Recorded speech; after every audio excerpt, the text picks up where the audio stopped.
तो आज चर्चा का मुद्दा है यूसीसी, क्योंकि अब जो नियमावली लागू होगी उसका ड्राफ्ट भी मुख्यमंत्री को सौंप दिया गया है और अब ये डिसाइड किया जाएगा कि कौन सी वो तिथि होगी जब यूसीसी उत्तराखंड में लागू किया जाएगा और उत्तराखंड वो पहला राज्य बन जाएगा देश का जहां यूसीसी लागू होगा। तमाम मेहमान हमारे साथ चर्चा में जुड़ चुके हैं, उनका इंट्रोडक्शन पहले आपसे करा देते हैं। हमारे साथ प्रभा बड़ोनी जी, भाजपा प्रवक्ता, लाइव जुड़ी हुई हैं।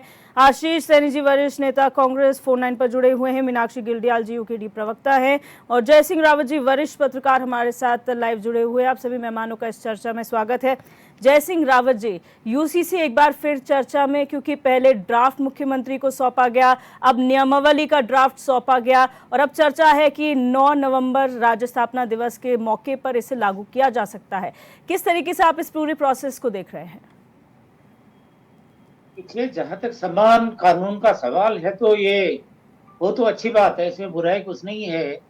और सुप्रीम कोर्ट भी बोल चुका है, हाई कोर्ट भी बोल चुके हैं, दिल्ली हाई कोर्ट ने बोला था, लगभग 4-5 बार अदालत से हुआ कि बन जाए, ये कानून बन जाए, एक जैसा कानून बन जाए तो हो। लेकिन क्या संभव है? संविधान हमारा ऐसा है, भारत में ऐसी विविध 6-7 किस्म के यहाँ आपके धर्म है और जनजातियां 700-800 करीब जनजातियां हैं। बाकी दूसरे धर्मों के लोग हैं। अभी आपने देखा होगा पार्टी इनका टाटा साहब का निधन हुआ है जी। तो उनका अर्थी वगैरह, उनका जो पूरा है अंतिम संस्कार का प्रोविजन ही अलग है। वो जीवन भर शादी नहीं कर पाए, उनकी जनसंख्या ही 60,000 के आसपास रहेगी। उनके बिल्कुल यूनिक कानून है। अब सवाल ये है कि अगर बनता तो अच्छी बात है और राज्य सरकार को या राज्य विधानसभा को कोई भी कानून बनाने का पूरा अधिकार जी। दूसरी बात ये समवर्ती सूची का विषय है, इसमें भी बनाने का अधिकार। लेकिन जो संविधान की आर्टिकल जो 254 कहता है कि अगर कोई कानून पार्लियामेंट ने बनाया है और राज्य सरकार ने बना दिया है तो केंद्र का बनाया हुआ कानून ही लागू होगा और राज्य सरकार का नल एंड वॉइड हो जाएगा, वो नहीं माना जाएगा। तो 254(1), लेकिन उसकी धारा 2 है, सब सेक्शन 2 है, उसमें ये लिखा गया है अगर राष्ट्रपति अनुमति दे तो राज्य द्वारा बनाया हुआ कानून भी लागू हो सकता है। तो यहाँ से फॉर्मेलिटी हुई, बाकी सब सिंपल कानून तो गवर्नर उसकी अनुमति वो दे देते हैं, स्वीकृति ये राष्ट्रपति द्वारा दी गई। अब तक तो ठीक है, भारत में एक ही डबल इंजन की सरकार थी।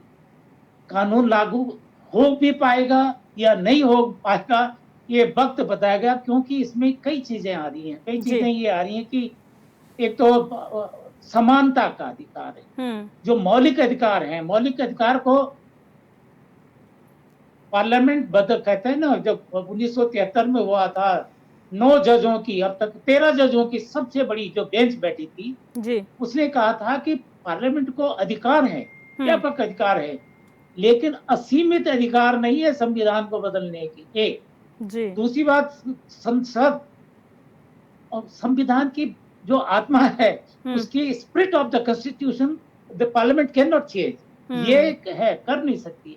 तो जो इसमें बातें आ रही, जो फंडामेंटल राइट है हमारा 14, समानता का अधिकार ही पहले गड़बड़ होता, क्योंकि लगभग 3 लाख के आसपास, ये तो 2011 की जनगणना है, हमारी जनजातियां 5 जनजातियां हैं। पूरा चक्रौता है, आपका उत्तराखंड का जोशीमठ इलाका है, पिथौरागढ़ है और बहुत सारी है। कई हमारे यहाँ तो 2 जातियां बिल्कुल मोस्ट प्रिमिटिव हैं, राजी और ये आपके बुक्सा। इन पे लागू नहीं होगा तो पहले तो आर्टिकल 14 का उल्लंघन हो गया। दूसरा आर्टिकल 16 कहता है उसके बाद कि सबको अवसरों की समानता होगी, सबके साथ भेदभाव नहीं किया जाएगा जी। जाति के आधार पर, लिंग के आधार पर, इसके आधार पर भेदभाव नहीं किया जाएगा। तो तीसरा आर्टिकल 25 कहता है कि हर भारतीय को freedom of religion and religious practice, धर्म की स्वतंत्रता है, लेकिन धार्मिक जो हमारे संस्कार हैं उनको करने का भी अधिकार है। एक बात तो ये आ गई जी।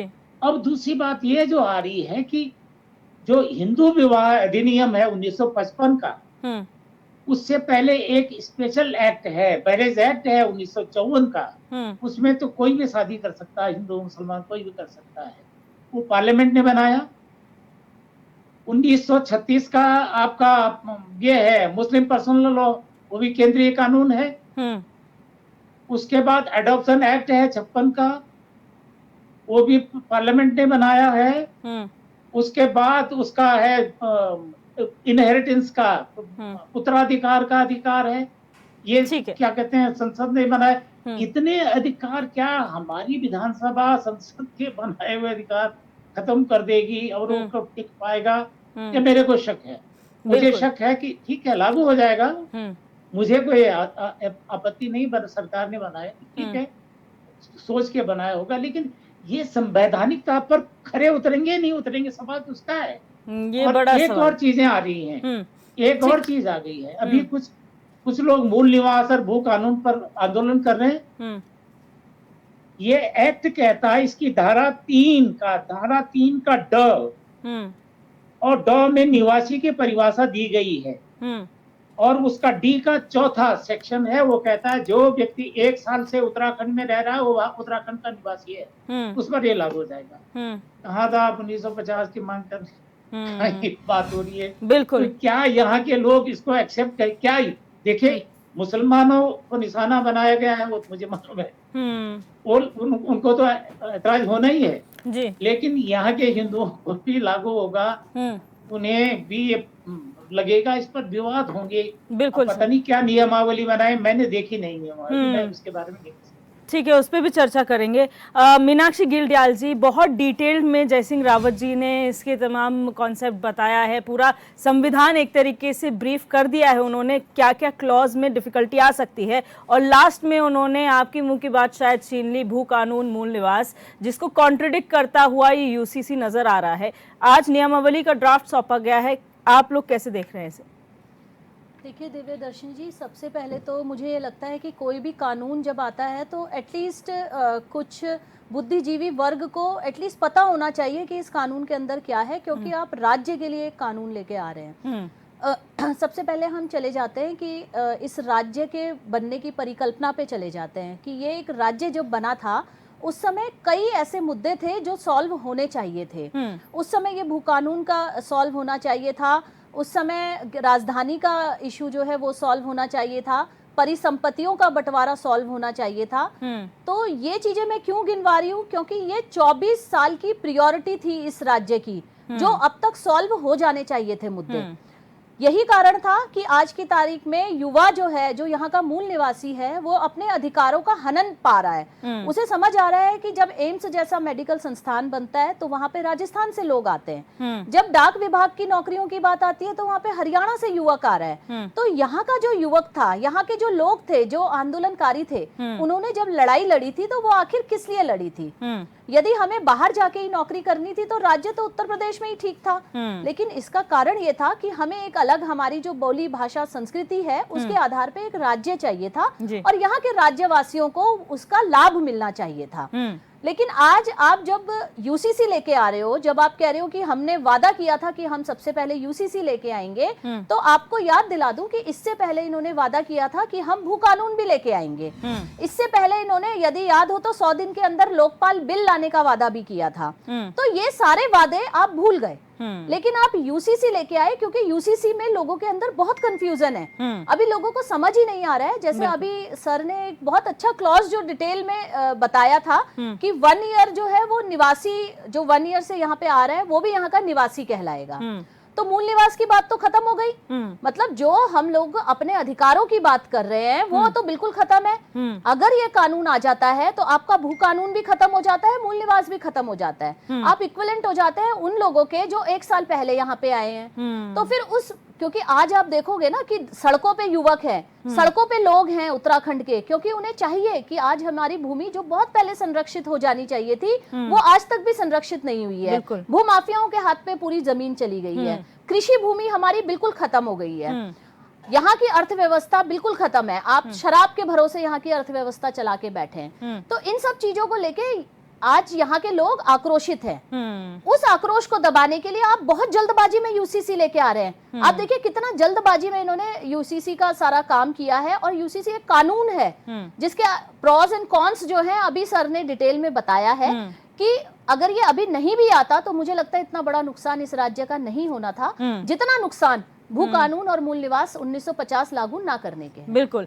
प्रभा बडोनी जी, भारतीय जनता पार्टी से इसलिए सवाल उठता है, आपने यूकेडी को भी सुना, आपने वरिष्ठ पत्रकार को भी सुना कि संवैधानिकता पर सवाल उठ सकते हैं, उस पर कितना खरा उतरेगा ये अभी प्रश्न चिन्ह है। जो आज नियमावली का ड्राफ्ट दिया गया है मुख्यमंत्री को, क्या इसे सार्वजनिक किया जाएगा? क्योंकि एक तरफ बात की जा रही है कि आप अधिकारियों कर्मचारियों को ट्रेन करेंगे कानून लागू होने के लिए, तो जनता को भी तो आप लोगों को जागरूक करना पड़ेगा कि ये है वो नियमावली जिसके तहत आप पर कार्रवाई होगी या कानून आपको पालन करना पड़ेगा। हाँ जी, बिल्कुल। आपका प्रश्न जो है मैं उसके बारे में आपको बता देती हूँ पहले कि आज जो हम चर्चा हमारा यूनिफॉर्म सिविल कोड समान नागरिक संहिता, तो आपने ये पूछा है कि जनता को पता चलना चाहिए, तो आप ये बताइए कि जो ये ड्राफ्ट बना है इसको बनने में तो ये एक दिन में तो बन के तैयार हुआ नहीं है। इसको बनने में कम से कम 2 साल 5 महीने का समय लगा है। और जिन्होंने ये ड्राफ्ट तैयार किया है वो भी हमारे जजेस हैं, IAS ऑफिसर्स है, वो बुद्धिजीवी वर्ग ने ही ये तैयार किया है। और जब उन्होंने ये तैयार किया तो उसमें उन्होंने आपस में भी चर्चा करी है, आम लोगों जनता से भी उस पर राय ली गई है। 2 वर्ष 5 महीने का जो समय होता है, इतना बड़ा समय है, तो इतने बड़े समय में वो उन्होंने क्यों दिया? अगर ये एक दिन में तो तैयार नहीं हुआ, 1 महीने में तैयार नहीं हुआ है, उसमें जनता की भी राय ली गई है, बुद्धिजीवियों का भी उसमें योगदान है और उसमें सबका योगदान है, तब जाके ये ड्राफ्ट तैयार हुआ है। ठीक है। उसके बाद ये ड्राफ्ट होने के बाद इसमें विधेयक जब ये पारित हुआ था विधानसभा में, वहां पर भी चर्चा हुई थी, वो सबने देखी थी, हम लोगों ने भी उसमें देखे थे, जो जो मुद्दे उसमें हैं उन सबके बारे में सब लोगों ने देखा था जब ये विधेयक पारित हो रहा था। उसके बाद अगर इसमें आपने इसको ढंग से देखेंगे तो इसमें तो आप ये देखिए कि और ज्यादा सुरक्षा दी जा रही है, समान अधिकार सबको दिए जा रहे हैं, तो इसमें से इतना घबराने की कौन सी आवश्यकता है? इसमें कहाँ पे किसके अधिकार छीने जा रही है ये समझते पड़े है कि इसमें ऐसा कौन सा चीजें हैं। प्रभा जी अभी आपने सुना होगा वरिष्ठ पत्रकार ने वो क्लॉज बताया है कि आप मूल निवास और भू कानून की जब बात करते हैं, जो सभी मांग कर रहे हैं यहाँ के निवासी, यूसीसी में क्लॉज है कि जो व्यक्ति 1 साल से उत्तराखंड में रह रहा है वो यहाँ का निवासी हो जाएगा। तो मूल निवास का तो कॉन्सेप्ट ही खत्म हो गया, फिर कैसे आप मूल निवासी घोषित करेंगे लोगों को? नहीं, देखिए जो मूल निवास का मुद्दा है, अगर आपने यूसीसी कानून को लगता है यूनिफॉर्म सिविल कोड जो आ रहा है ये किस मुद्दे पे है, अगर आप इसको डिटेल में सर्वे करेंगे तो ये अधिकार देने के लिए है। इसमें मूल निवास के नहीं है ये। अगर आप इसको एक्चुअली में स्टडी कर रहे हैं, आज जो आपने अगर इसको पढ़ा होगा कि जो इसमें नागरिक कानून के लिए है, जो निजी हमारे कानून होते हैं व्यक्ति के, निजी कानून में इसमें विवाह के लिए है, तलाक के लिए है, आपके संपत्ति का अधिकार है, उत्तराधिकारी कौन होगा उसके लिए इसमें अधिकार है, और उसके लिए हमने बहुत विषमताएं हमारे समाज में देखी हैं। अगर हमारे समाज में कोई प्रचलित कुरीतियां हैं, पहले से चली आ रही हैं, आज हम समाज को आगे ले जा रहे हैं, विकसित बनाने की तरफ लेके जा रहे हैं, तो उसमें गलत क्या है? वो तो क्या हमारे समाज में जो पुरानी परंपराएं चली आ रही है वो क्या बिल्कुल ठीक चली आ रही हैं? अगर ये मुस्लिम समाज के लिए हमारी अभी दूसरी बहन बोल रही थी, तो मैं उनसे पूछना चाहूंगी कि जो हमारी बहनें मुस्लिम समाज के साथ है, क्या उनके साथ उनके समाज में बहुत अच्छा व्यवहार किया जाता है? अगर आज उनके हितों की रक्षा हो रही है, उनको विकास के अवसर ज्यादा मिल रहे हैं और उनको सुरक्षा प्रदान करेगा ये वाला नियम कानून, तो इसमें बुराई उनको क्यों नहीं? उनको अच्छा नहीं लग रहा है कि बहनों को, महिलाओं का सशक्तिकरण हो रहा है, उनको आगे बढ़ाया जा रहा है, तो इसमें कहाँ समस्या है? ये तो अधिकार बढ़ा रहा है, ये कम नहीं कर रहा है। चलिए उस पे आएंगे प्रभा जी, वो भी डिस्कस करेंगे कि आखिर समस्या कहाँ पर है। मैं आपके पास आऊंगी आशीष सैनी जी। जब यहाँ पर कहा गया विधानसभा में विधेयक पेश हो रहा था, उस वक्त कांग्रेस भी वहाँ मौजूद थी, तब कोई सवाल आप लोगों ने नहीं उठाया। जब इसकी जो सर्वदलीय बैठक के लिए इन्वाइट किया गया था, कांग्रेस ने उसका बहिष्कार किया था, कांग्रेस नहीं गई थी। तो फिर अभी एजेंडा क्यों लग रहा है आप लोगों को? अभी सवाल क्यों उठा रहे हैं आप लोग? आशीष सैनी जी सुन पा रहे हैं आप मुझे? तो यहाँ पर संपर्क नहीं हो पा रहा है।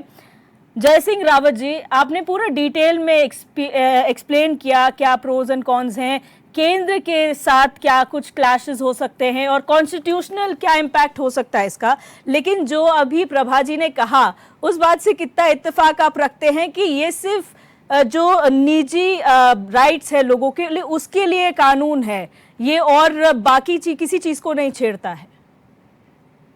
देखिए, कोई कानून बनते हैं ऐसा तो नहीं सरकार का इरादा रहा वो उत्तराखंड के निवासियों को नुकसान पहुंचाने का हो, ऐसा तो नहीं है। लेकिन हम ये कह रहे हैं जो कुछ गलती जल्दबाजी में जो हुआ, और खासकर जो लोगों ने ये कानून बनाया उनका बैकग्राउंड आप देखो ना, एक पार्टी के लोग हैं वो। और जो जस्टिस देसाई है 2014 में रिटायर हो गई हैं, और एक दिन भी खाली नहीं है, उसके बाद उनको लगातार असाइनमेंट पे असाइनमेंट मिलते जा रहे हैं। ये यहाँ उत्तराखंड का पूरा नहीं हुआ था, प्रेस काउंसिल ऑफ इंडिया क्यों चले गए, वो कश्मीर का जो विवादास्पद डिलिमिटेशन हुआ वो भी उन्होंने ही किया। तो हम ये कह रहे हैं कि मैं इस कानून के खिलाफ नहीं हूँ, क्योंकि सुप्रीम कोर्ट जब बोल गया है तो ठीक बात भी है। कई किस्म के कानून होंगे तो वकीलों को परेशानी, सब चीजें परेशान, एक रूपता धीरे धीरे एक रूपता आए तो अच्छी बात है। लेकिन इससे पहले आपको जो संवैधानिक अड़चनें थी वो दूर करनी चाहिए। वो काम भारत सरकार का था, होता तो स्मूथली चलता और अच्छा चलता। हमारे यहाँ लागू हो गया था और स्मूथली चलता। हम गोवा की बात नहीं कर सकते। अब दूसरी बात, ये समानता की बात कैसी आ गई? ये आर्टिकल 16 का, अब लीगल बैकग्राउंड के लोग होते हैं तो उन पर डिस्कशन कर लेते। आर्टिकल 16 का वो लोग समानता कैसे होगी? थारू पर नहीं लग सकता, बुक्सा पर नहीं लग सकता, रांची पे नहीं लग सकता, भोटिया पर नहीं लग सकता, जौनसारी पे नहीं लग सकता। समान कहाँ से हो गया? क्योंकि सभी नागरिकों से क्यों बोल रहे हैं आप?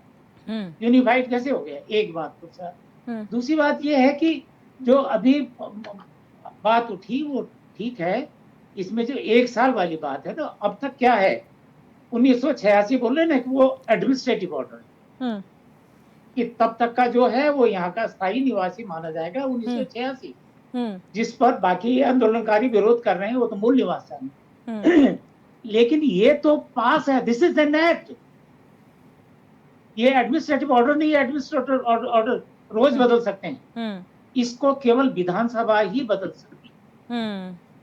एक बात है, 254 कहता है कि जब चाहे भारत की सरकार इनको कैंसिल कर सकती है। माना अभी ठीक है बीजेपी की सरकार है दिल्ली में, माना कोई दूसरी सरकार आ गई, उसने कहा नहीं ठीक है करो इसको, ये नहीं होते, क्योंकि वो आर्टिकल 254 है, उसमें अधिकार है, पार्लियामेंट को अधिकार है। विधानसभा पार्लियामेंट से ऊपर तो नहीं हो सकती ना। बिल्कुल। इस समय ठीक है, राष्ट्रपति जी ने दे दिया, अनुमति दे दी वो समय। तो मेरा कहने मतलब ये सारी दिक्कतें आने वाली हैं। अब दूसरा ये बताओ कि जो ओएनजीसी के यहाँ कर्मचारी है ना, वो तो बहुत बड़ा पूरे राष्ट्र का संगठन है, उसका मुख्यालय है जी। वो पता नहीं जहाँ के उन पर भी लागू होगा। और जो मेरा बेटा विदेश में रहता है एक, उस पर ही लागू होगा। दिल्ली वाले, आप जानते हैं कि अभी एक आया था कि अपने गांव में वोटर लिस्ट में नाम दर्ज करा हुआ था, एक मिशन चला था अनुज बलूनी जी कि भाई त्योहार मनाने अपने गांव जाओ, वोट डालने अपने गांव जाओ। ये बात हो रही ना, इसका मतलब दोनों जगह लोगों के हैं।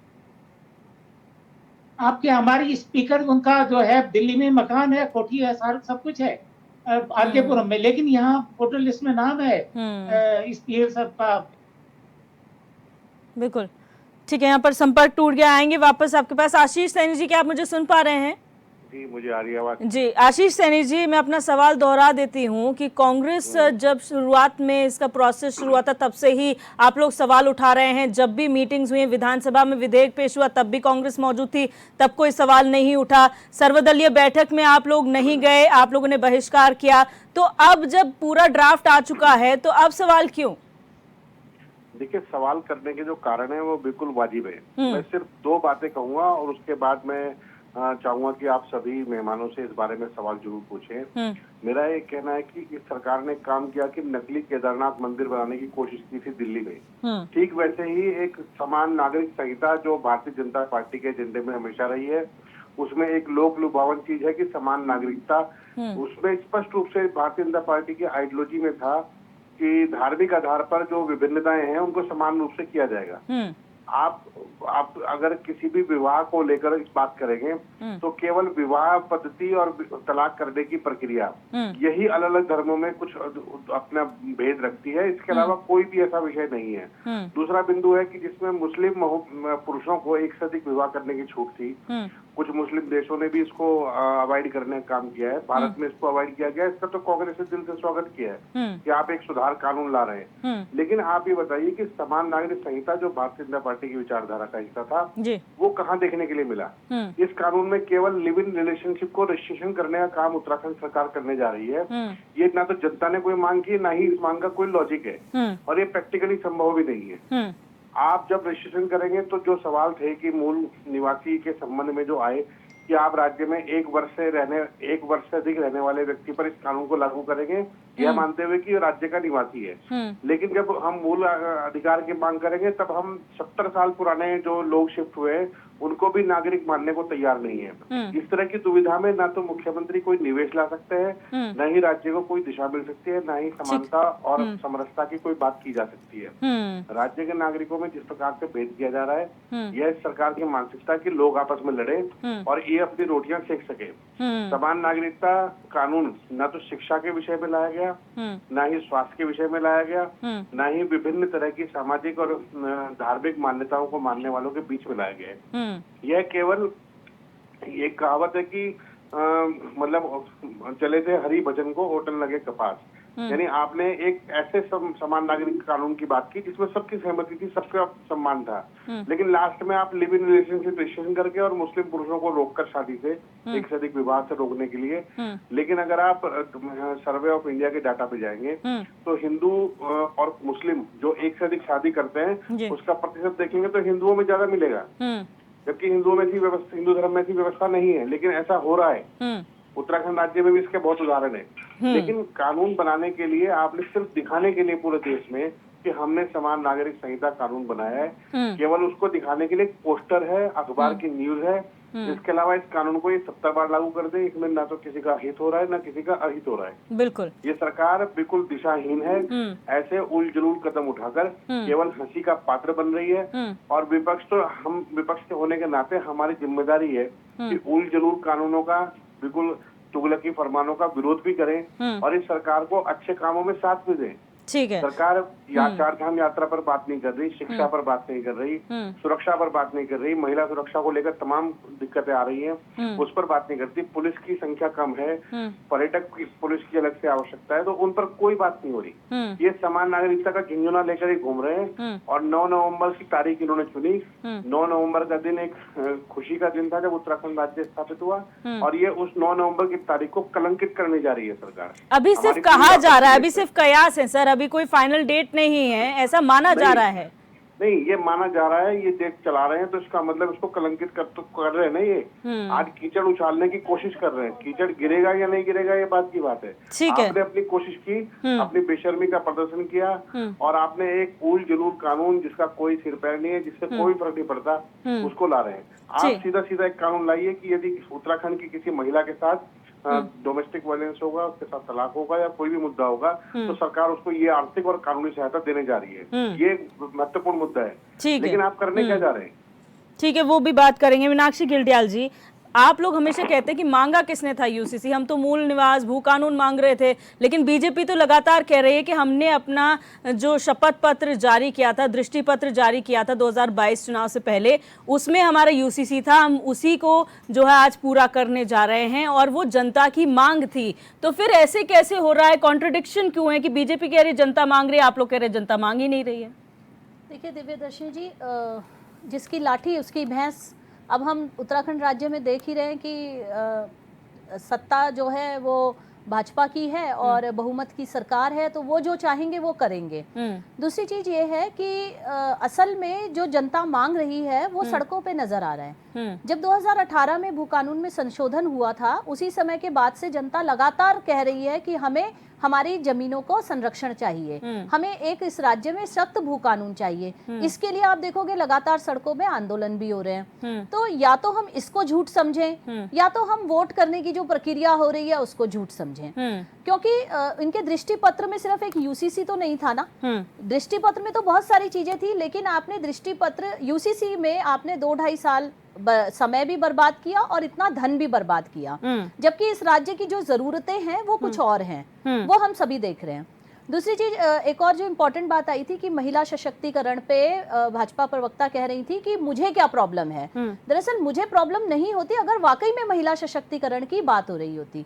ये एक राज्य है जहाँ पे 80% हिंदू आबादी है, 80% में से आप लगा लीजिए 50% हिंदू आबादी की महिलाएं हैं। उनके सशक्तिकरण के लिए क्या हो रहा है?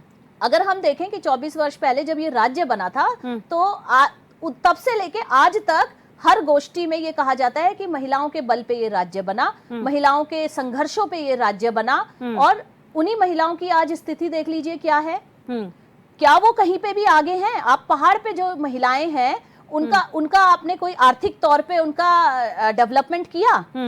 आज वो अपने बच्चों की पढ़ाई को लेकर नीचे पलायन कर रही हैं। क्या यहाँ पे उनकी आर्थिकी को मजबूत करने के लिए कोई कार्य किया? ये राज्य उन्हीं के संघर्षों पे बना है ना। लेकिन मीनाक्षी जी, आपने कहा उसका सबूत है कि लोग जो है वो आंदोलन कर रहे हैं, सड़कों पर हैं। हमने कई आंदोलन देखे हैं जिन्होंने सरकारें हिला दी थी, यानी कि वो आंदोलन ऐसे थे जो अपनी बात मनवा कर ही छोड़ा। उत्तराखंड राज्य बनना उनमें से एक था। लोगों ने अपनी शहादतें दे दी इस राज्य के लिए, और आज वो कहीं ना कहीं कमजोर पड़ता हुआ नजर आ रहा है। तो क्या कमजोरी आप विपक्ष की माने, जनता की माने, कि अपनी आवाज बुलंदी से रख नहीं पा रहे हैं? देखिए दिव्य दर्शनी जी, इसके लिए हमें बहुत पीछे जाना पड़ेगा।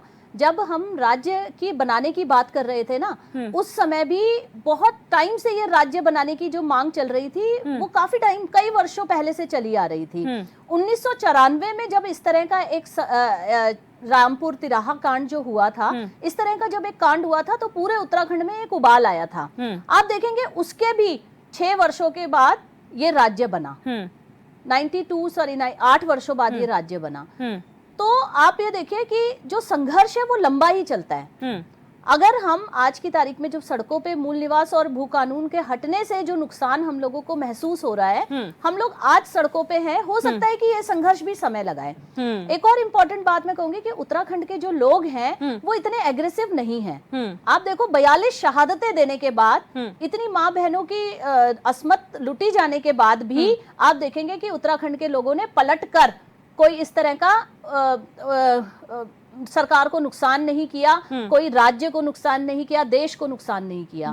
तो जो राज्य के लोग हैं वो काफी कहीं पे भी आप देख लीजिए, उत्तराखंड के जहां लोग होते हैं वहां ये कहा जाता है कि हाँ, उत्तराखंड के लोगों को नौकरी पे रख लीजिए, क्योंकि वो एक तो शांत स्वभाव के होते हैं, ईमानदार होते हैं। तो इस शांत स्वभाव का फायदा जो है वो ये सरकारें उठा रही हैं। और कहीं ना कहीं विपक्ष की भी मैं गलती कहूंगी, क्योंकि विपक्ष का जो मेन एजेंडा था, दोनों ही सरकारों को आप देख लीजिए, इस राज्य को लेके किसी की भी दूरदर्शिता नहीं थी कि इस राज्य को किस तरह से डेवलप होना चाहिए। दोनों ही सरकारों में जो हमारे नेता आए वो कोई भी इस राज्य को एक सही दिशा प्रदान नहीं कर पाए।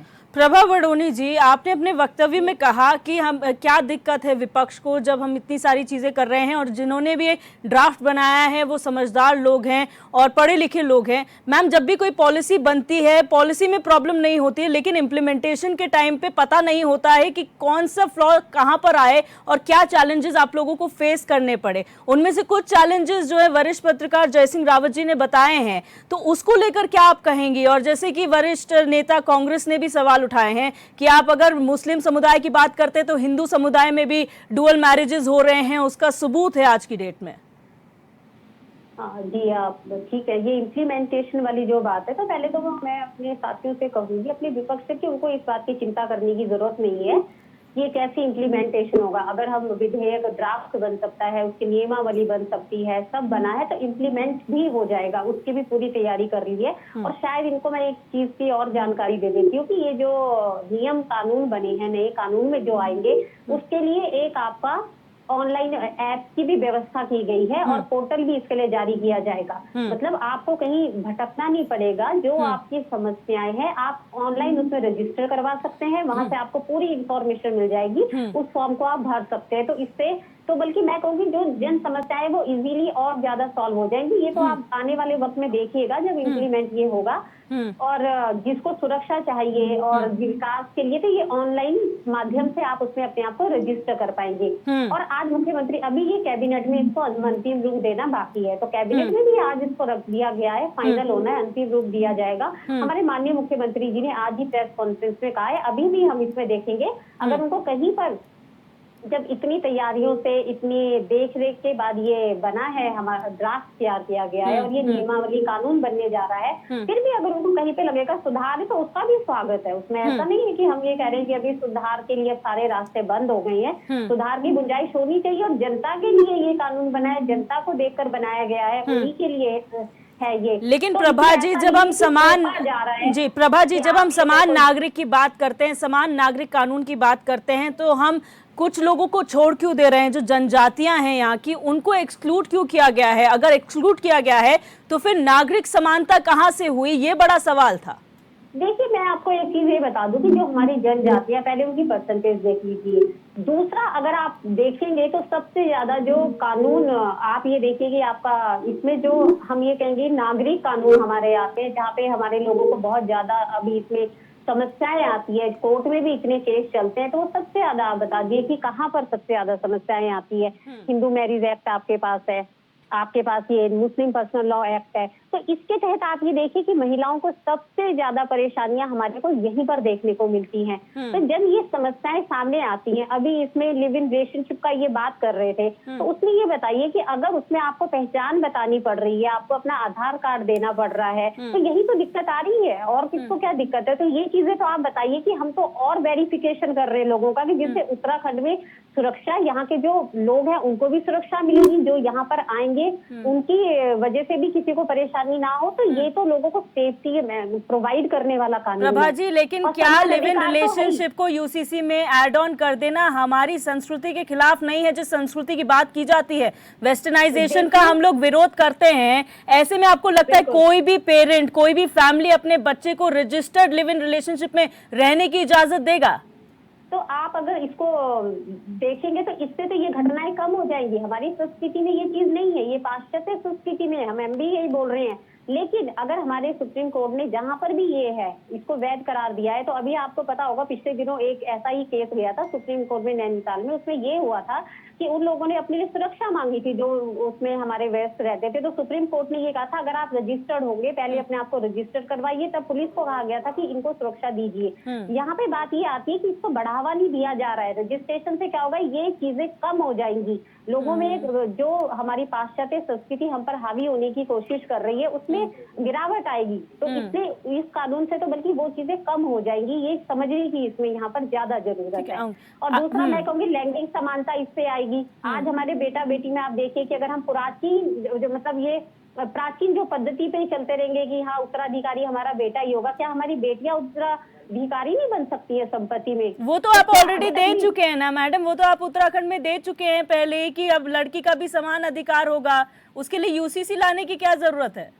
नहीं, उसमें ये देखिए कि अभी भी यही चीज समझने की जरूरत है कि हमारे कुछ ऐसे कानून है, निजी कानून है, जैसे आपका ये लगा लिए मैरिज एक्ट हो गए, आपके पर्सनल जो ये अभी बात कर रही थी कि शादियां होगी अलग अलग धर्मों में है, तो वहाँ पे कई महिलाओं के साथ अत्याचार होते हैं। उसके बाद उनको हम कह सकते हैं कि विकास बढ़ती है लेकिन उनको सुरक्षा नहीं मिल पाती है, तो उनको और ज्यादा सुरक्षा देना, उनका आर्थिक विकास करना, ताकि अगर उनको अपनी बात कहनी हो तो किसी कानून के दायरे में रह के वो कह सके। और सामने वाले को भी ये डर है कि ये एक यहाँ पर अगर हमारा देश, हम ये कहना चाहेंगे कि अगर हमारा राज्य अग्रणी राज्य इसमें बन रहा है और समस्याओं का भी हमारे माननीय मुख्यमंत्री जी संज्ञान ले रहे हैं, अगर भू कानून है, हमारे आंदोलनकारी हैं, उनके लिए अगर आप देखेंगे तो इनकी सरकारों ने क्या करा, ये केवल बात कर रहे हैं। अभी हमारे आंदोलनकारी हैं जितने भी है उनको नौकरियों में आरक्षण दे दिया गया है। उसके बाद जो हमारे शहीद हुए थे उनके परिवार क्या हो गया है? नौकरियों में आरक्षण हो गया है क्या? नौकरी में आरक्षण हो गया है क्या?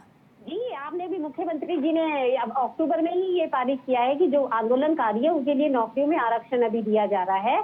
और पेंशन का भी ये आ गया है, इसको बना दिया गया है, विषय को ले आए हैं और बहुत जल्दी ये लागू हो जाएगा। ठीक है। जय सिंह रावत जी, कितना अपीलिंग ये लग रहा है, कितना आप एक तरीके से कॉन्फिडेंट इस कानून को लेकर खुद बीजेपी वाले लग रहे हैं। आपने खुद अभी वक्तव्य भी सुना है, क्या ये चीजें कंफ्यूजन क्रिएट नहीं कर रही हैं?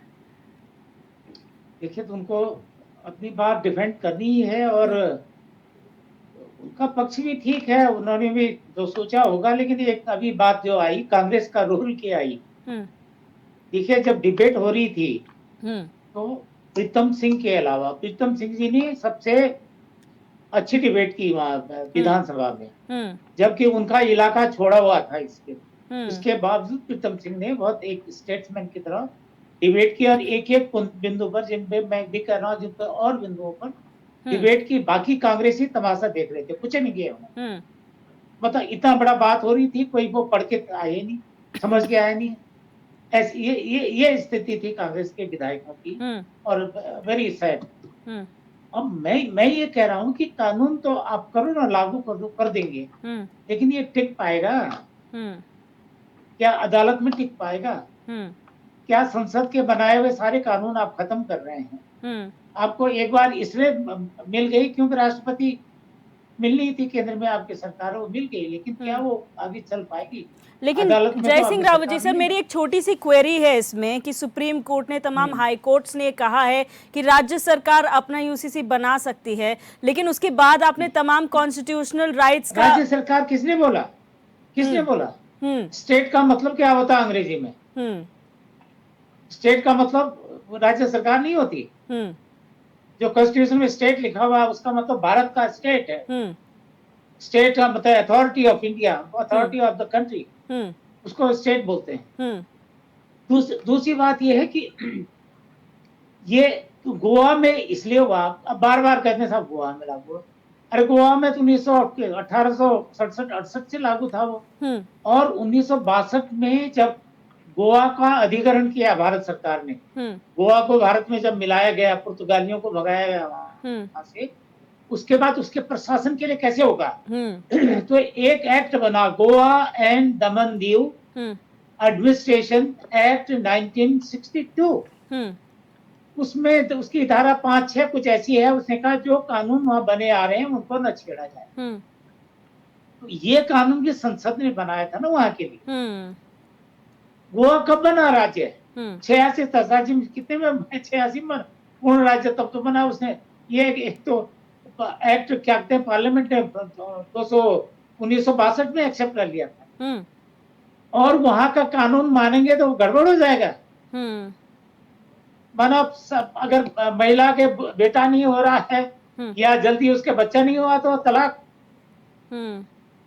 इस तरह से प्रोविजन है उसमें। बिल्कुल। तो सारी चीजें हम ये कह रहे हैं कि सरकार ने टाइम इसमें लिया, और जो कमेटी है, कमेटी में जो कुछ लोग थे जो उस बैकग्राउंड के थे, उनको वकीलों से तो बात, प्रैक्टिस कौन करेगा? आपने कहा हमने 2 लाख लोगों से बात की, अरे उनको क्या मतलब? उनको तो ये मतलब अच्छा मुसलमानों के पास नहीं है, 4-4 बीवियां रखते हैं, खत्म करो उसको। ये होती है ना आम धारणा होती है वो। ये जिसने प्रैक्टिस करना, वकील करेगा, प्रैक्टिस करेगा ना। उनसे बार एसोसिएशंस के कितना, बार काउंसिल से कितना, आपने क्या क्या कहते हैं, bar council of India, bar council of Uttarakhand, और क्या बार एसोसिएशन उत्तराखंड, देहरादून की सबसे बड़ी बार है उत्तराखंड में, सुप्रीम कोर्ट की बार है, हाई कोर्ट की बार है, उनसे आप कितने मिले?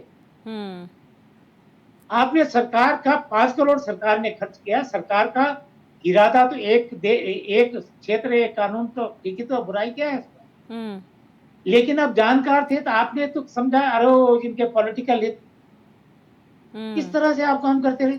ठीक है, इनमें से बोलो ना कौन सबके बैकग्राउंड क्या है उनकी?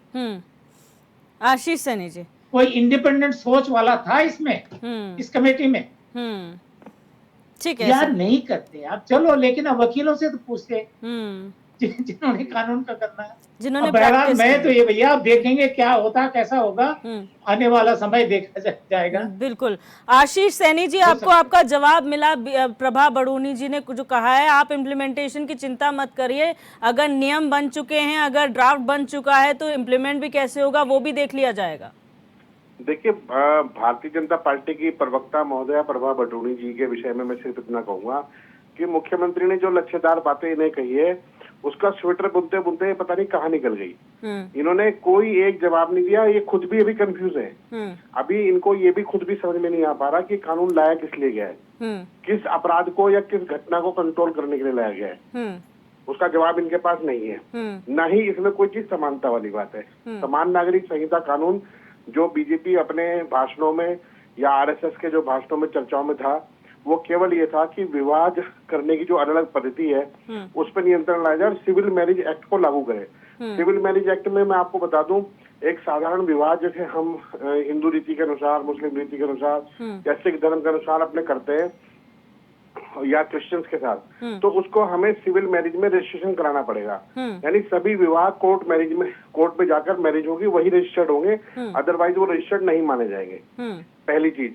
दूसरा, इस कानून के आने के बाद ये जो जिन लोगों पर नियंत्रण करने की बात कर रहे हैं, बीजेपी का दृष्टिकोण और इनका भाषण है कि हम मुस्लिम पुरुषों पर कंट्रोल करेंगे, लेकिन असलियत में कंट्रोल तो इनके खुद के ऊपर हो रहा है। और जो महिलाएं बिना तलाक दिए या बिना शिकायत करे अपने घर बैठी हैं, जिनको छोड़ दिया गया है, ऐसे शब्दों का प्रयोग उनके लिए किया जाता है उनके पति द्वारा, और वो हिंदू धर्म के लोग हैं, तो उस पे कैसे नियंत्रण करेंगे उसका तो इसको पता ही नहीं है। दरअसल भाजपा की एक स्पष्ट सोच है। भाजपा का ये है कि मुस्लिमों को के विरुद्ध में कोई कानून बनाओ और अपने निकम्मेपन को, अपने नाकारापन को उसके पीछे तो आशीष जी, आप लोगों ने ड्राफ्ट पढ़ा होगा, अगर नियमावली तो खैर आज ही मिला है उन्हें, तो आप लोग पढ़ेंगे तो आप लोग भी तो सजेशन दे सकते हैं कि ये चीजें सही है, ये चीज गलत है।